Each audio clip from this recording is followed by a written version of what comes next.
right now. Yes. And so you guys handle that? We do, and what you're talking about is almost creates a pauper's prison, so to speak. You know, you're keeping people in jail because they can't afford to leave. I don't.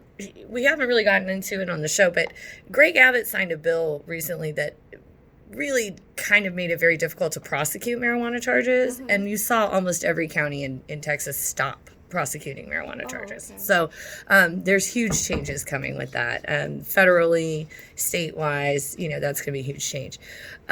However, what will not change is that the police and unfortunately our government have a system where they actually make money off of the arrest of citizens. Right. So citizens will continue to be arrested.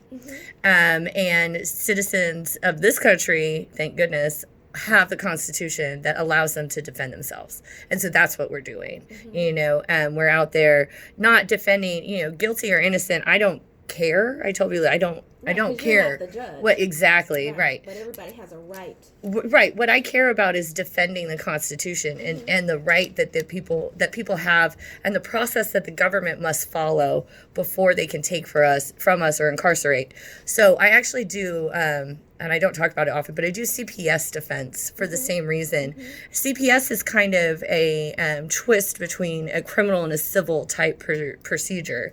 And so it's not handled the same way, but you still have the same constitutional rights.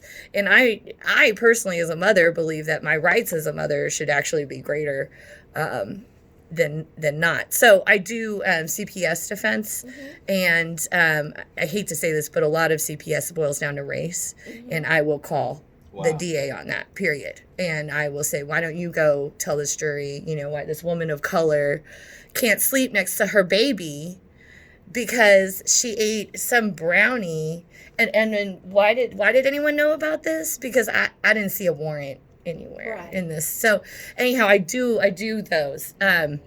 It costs money, but I do it, and it's important that it's done. And it's the constitutional rights that we have.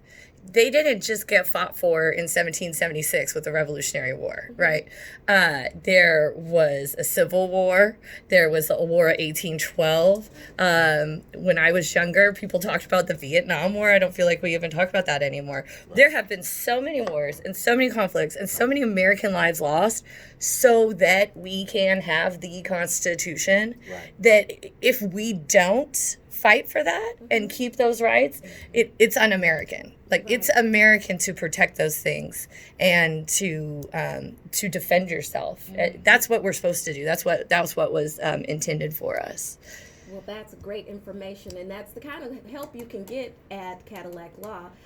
Just call her and ask what you want, because they handle a myriad of things. Even, I mean, what about elder care? If you're responsible for your elderly parent, you know, there's some legal things that you might need to look into. Oh, yes. The fiduciary duties arise, and we want to make sure that people protect themselves.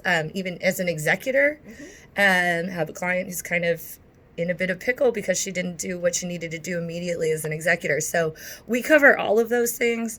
Our number is 972-845-1200. And I'll tell you, I mean, if it's not something I do, I don't do divorce and custody.